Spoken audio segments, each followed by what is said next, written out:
So today we're just going to review how to use Kinesiotape to tape for fallen arches or flat feet or an ankle that turns in. So what you want to do is first pull, I'm using rock tape, but there's lots of different brands. I've had good success with rock tape in the office. It sticks well, it lifts the skin well, which gives us the proprioceptive input to create the neurologic rehab that we're looking for. So whichever you're going to use, I use rock tape. So you want to pull off a piece that's about the length of the person's leg, lower leg from ankle to knee that you're going to tape. And I like to fold the edges together and use my scissors to just cut like a rounded arc on the edges.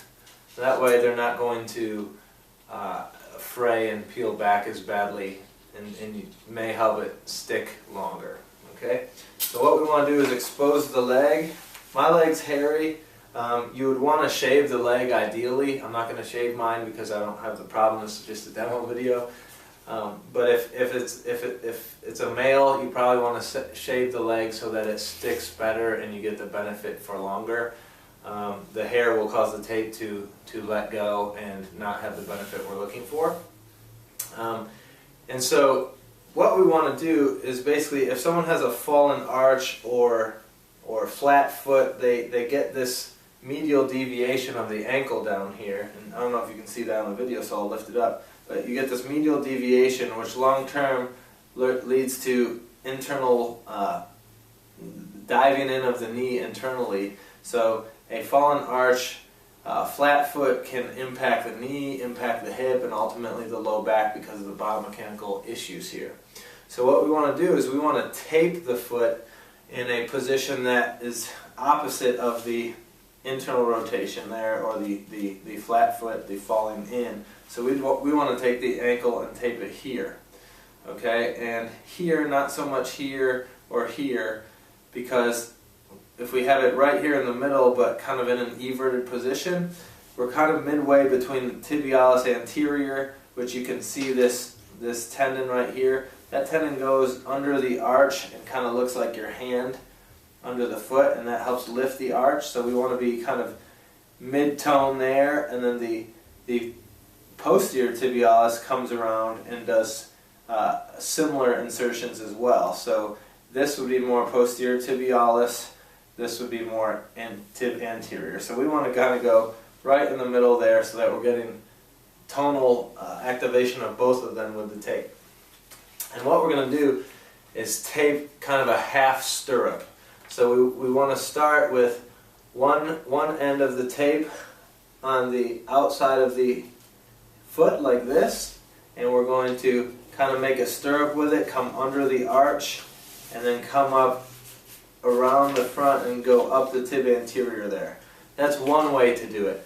You could also bias it toward the posterior tibialis, going that way, or you could spiral tape up around the leg, which is a little bit more difficult.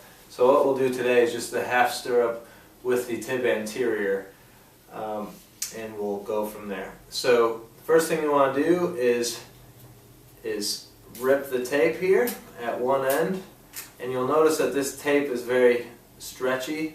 So when you put the ends on, you don't want to have much stretch in the tape. So we're going to place the end. We want to, remember, get our foot in position, so kind of turned out like you rolled your ankle. That's kind of how you want to start it, and you're just gonna stick that end on. Don't stretch it much. Just stick it on. Okay. Then we're going to add stretch when we go the rest of the way here. So you have it stuck on. And now we're going to stretch as we come around the foot. So, stretching, we're stretching, holding the foot in that good position. And you can see now I'm adding stretch to the tape.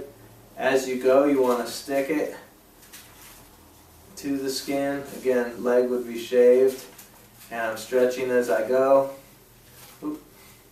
The ankle, depending on the ankle, it can be kind of tough because there's lots of topographical changes around tendons and bones and then skin. So and we're just going to take it all the way up. So this piece ended up being perfect length for me. You don't keep pulling when you're going to stick that second end down. You want to let off the tension, just stick it there. Then I'm going to fold the adhesive back that was on the tape, and I just rub down the tape because the heat from the friction of rubbing helps activate the adhesive on the tape to stick better for you. So I'm just going to rub down and around all the way, the whole surface area of the tape. Now, this should hold for 3 to 5 days if you want it to. Because it's on the foot and feet get sweaty and feet are in water and showers and things of that nature, oftentimes it's going to come off the foot before it comes off the shin here. So you may need to either trim off pieces from the foot or reapply. Because we're going for that stirrup effect, if the foot part comes off, you pretty much lose the stirrup effect. So if it comes off, I would just totally reapply. And like I said earlier, an alternative way you could go, or a second piece you could put on, as you do this one for the tib anterior, you could put another piece on the exact same way, but go behind the ankle and come up the tib posterior here along the medial portion of the tibia. Okay? So if you have any questions, shoot me a message or search further on YouTube. Thank you.